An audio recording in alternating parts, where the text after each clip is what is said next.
L'édito écho à 7h20 sur Europe 1. Bonjour Nicolas Bouzou. Bonjour Dimitri, bonjour à tous. Alors on l'a appris, l'enseigne Courte Paille se retrouve en redressement judiciaire. Elle va être reprise par, qui était en redressement judiciaire, pardonnez-moi, se retrouve reprise par le groupe La Boucherie. 130 restaurants ont fermé et 1500 salariés vont être licenciés. C'est quand même un coup dur, hein. Eh oui, Courte Paille, ça nous rappelle des souvenirs. Vous y alliez, vous, Courte Paille, Dimitri? Ça fait longtemps, je dois dire, hein. Ouais. Moi aussi, quand mes enfants étaient petits, la petite salade, l'andouillette, la sauce à la moutarde dans un décor un peu rustique, près d'une cheminée. Je vous raconte ça parce que c'est le décor de nos banlieues, de nos provinces, celui de nos nationales aussi, de nos autoroutes qui disparaît avec la fermeture de dizaines de Courte Paille. Alors cette chaîne que tous les Français connaissent, c'est un produit des 30 Glorieuses. Elle avait été créée en 1961 pour les classes moyennes. Elle a très bien fonctionné pendant une quinzaine d'années jusqu'au choc pétrolier. En 1974, elle a été reprise par Accor qui s'appelait à l'époque Novotel. Ça aussi, ça nous rappelle des souvenirs.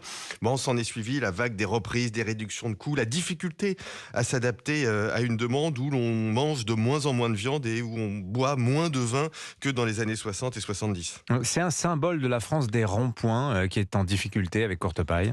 Et oui, je trouve que c'est un peu ça. Si j'avais un regard économique froid, purement clinique, je vous dirais, au fond, écoutez, il est logique que des entreprises qui perdent de l'argent fassent faillite. On est en pleine destruction créatrice. D'ailleurs, au niveau global, en réalité, les défaillances d'entreprises sont revenues à leur niveau pré-pandémique, ni plus, ni moins. Et de toute façon, les 1500 employés de Courte Paille vont retrouver un job dans le quart d'heure parce que le secteur de la restauration recrute à tour de bras. Tout ce que vous avez dit est vrai, hein.